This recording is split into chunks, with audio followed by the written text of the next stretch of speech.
Bonjour, heureuse de vous retrouver une nouvelle fois. Pour commencer, une anecdote toute fraîche qui ressemble étrangement à un pépin. Je ne suis pas très douée dans les manipulations de l'ordinateur, alors que mon mari, lui, il sait faire. Incapable de renommer sur mon ordinateur le document contenant mon travail préparatoire pour cette vidéo, je lui demande de le faire à l'occasion et de le titrer « Une pomme et ses pépins ». Et voilà que le lendemain, je retrouve sur mon écran le document nommé ainsi « Une femme et ses pépins ». Joli lapsus, n'est-ce pas? Je ne sais pas trop comment je dois le prendre. À votre avis? Bon, en attendant, nous avons décidé de laisser le titre tel quel, car vous le verrez après avoir écouté ce qui suit, ce titre donne à penser et peut-être ouvre des portes insoupçonnées. Mais pour l'instant, entrons dans le vif du sujet. Lorsque je vois passer d'énormes camions chargés de grumes impressionnantes, je pense à ma grand-mère qui semait des graines de pommes de pin que nous allions chercher ensemble dans la forêt. Grosses à peine comme 2 têtes d'épingle, avec leurs ailes pour avoir la possibilité de se planter loin de l'ombre de leur origine, ces graines étaient mises en terre et arrosées comme des salades.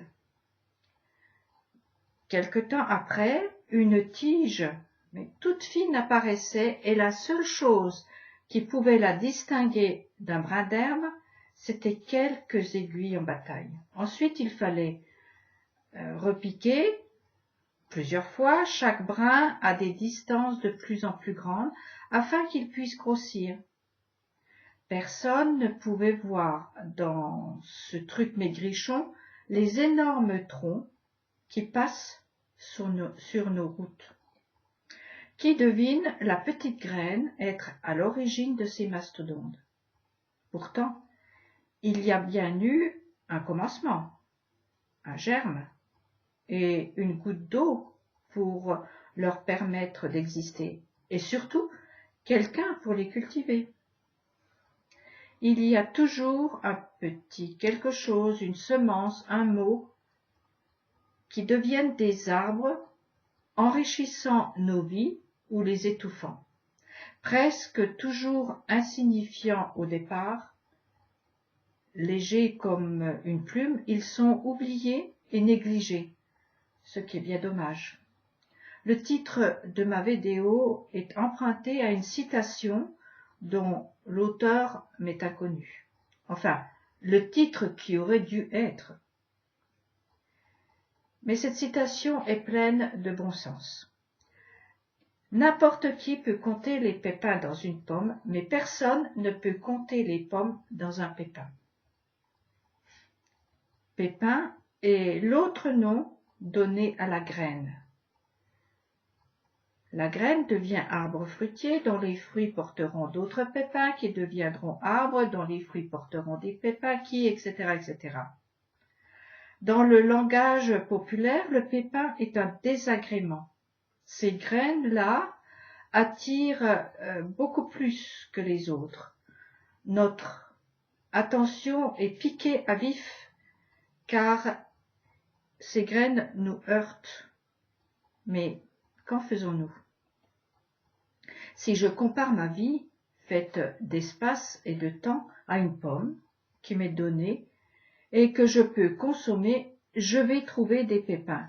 Ou plutôt, les pépins me cherchent et me trouvent.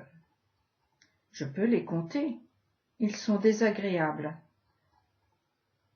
Ce sont des graines qui peuvent devenir arbres. Chaque jour est émaillé de ces pépins désagréments. Ils sont faciles à compter et même quelquefois faciles à prévoir. Certains esprits chagrins s'en font des colliers qu'ils portent jour et nuit. Le pépin est leur parure, leur signe distinctif et leur fierté.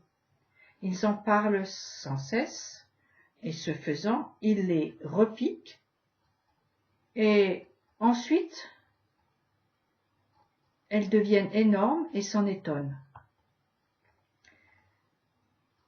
Il y a une autre attitude face aux pépins. Ces pépins inévitables dans chaque pomme. C'est chercher ce qu'il veut dire. Trouver le germe de l'arbre nouveau dont il est porteur, car tout problème contient en son germe la solution. On ne peut pas compter le nombre de pommes que chaque désagrément peut produire. Le pépin est producteur de multiples fruits s'il est cultivé et non pas collectionné. Combien de pommes possibles dans un pépin? Ça dépend du regard qui est posé sur lui et du sens qui lui est donné. Désagrément à jeter, à collectionner, à se parer ou semence à investir. Je ne vais pas faire une séance de coaching, il y a des spécialistes pour cela. Je voudrais simplement vous rendre attentifs à ces pépites que sont nos joies, nos peines, nos désagréments, autant de graines pouvant devenir des arbres en leur donnant un sens, en les arrosant des forces de vie dont chaque humain est dépositaire. Les pépins de nos vies sont des graines, des commencements d'arbres fruitiers, permettant de s'abriter, se reposer, se chauffer, se nourrir, s'extasier, permettant de construire et que sais-je encore. Tout concourt au bien de celui qui cherche le bien. Un pépin peut donner un arbre avec combien de fruits? Ça dépend de ce que chacun fait du pépin. Vu comme une semence, désagrément ou pas, le pépin devient une opportunité, source de nouvelles constructions, si celui et celle qui vit le pépin a conscience d'avoir, depuis sa naissance, la capacité de le transformer. Ça s'appelle l'intelligence. Je veux parler de l'intelligence spirituelle, Bina en hébreu, décrite par Salomon dans le livre des Proverbes. Bina, ou le pouvoir de transformer, ce qui a peu à voir avec le QI adoré par la culture occidentale. Par elle, l'homme est dans son essence un cultivateur qui peut transformer ce qui lui arrive et ce qui l'entoure en lui ajoutant de la culture. La terre produit le blé. L'homme le transforme en pain. La terre produit la grappe de raisin. L'homme la transforme en vin. L'homme transforme les minerais en objets. Ceci grâce à l'intelligence. Il nous est dit par la bouche du prophète Isaïe, c'est moi, l'Éternel, qui donne la semence au semeur. Tout ce que produit la terre vient du Créateur du ciel et de la terre. Ce sont comme des semences que l'homme va cultiver et ainsi faire fructifier. Les pépins désagréments sont-ils aussi des semences données par l'Éternel? Tout va dépendre de celui qui reçoit le pépin. Est-ce un cultivateur ou un collectionneur? Dans les mains d'un homme de culture, le pépin désagrément sera transformé pour le bien et son potentiel secret se révélera. L'Éternel ouvre les yeux du semeur. Il peut voir alors sous l'écorce le germe vivant qu'elle cache. Alors que dans les mains d'un collectionneur, le pépin reste un pépin, fermé, sans aucun apport d'énergie. Ses yeux ne voient rien. tout ce qui lui arrive reste lettre morte. De plus, cela le rend lourd. Lourd pour lui-même et lourd pour son entourage. Sa compagnie est triste, pleine de pépins. Nous, humains, sommes heureux lorsque nous créons, transformons et cultivons. Combien de pommes dans un pépin? Nul ne le sait, mais il y en a beaucoup. Alors pourquoi perdre son temps à compter, recompter et raconter les pépins de nos vies? Semer, repiquer, faire de notre monde une jungle étouffante. La sottise fait mourir, l'intelligence fait vivre, nous dit Salomon dans son livre des Proverbes.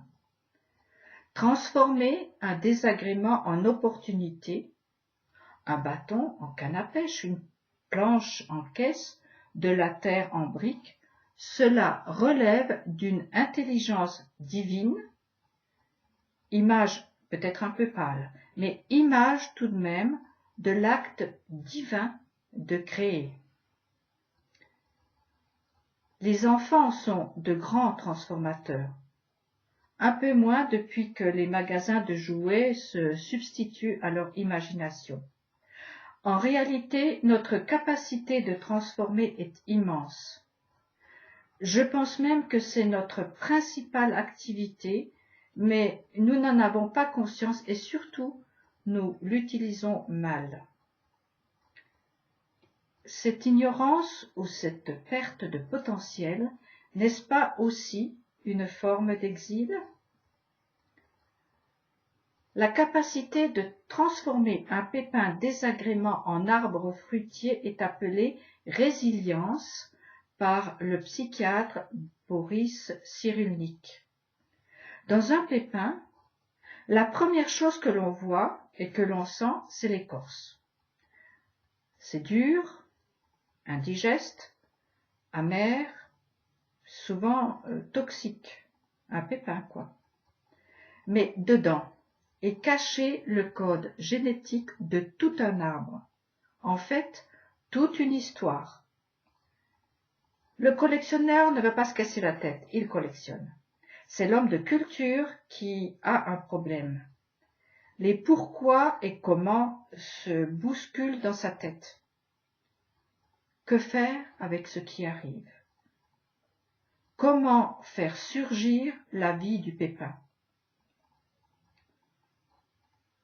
On peut compter les pépins, certes, comme on peut faire un bilan très précis de tous les désagréments qui surviennent.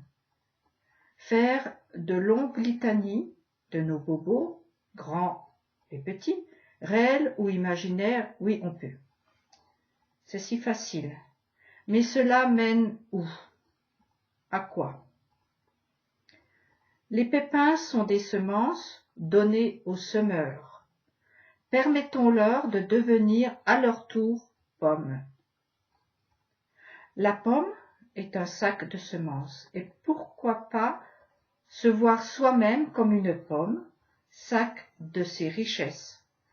Chacune de nos vies contient toutes sortes de pépins, pas toujours drôles, quelquefois pétillantes, exaltantes. Une vie est faite d'une multitude d'événements qui ne demandent qu'apporter des fruits. Inconscient de ses pouvoirs, l'humain qui ne travaille pas ses pépins est le véritable pauvre.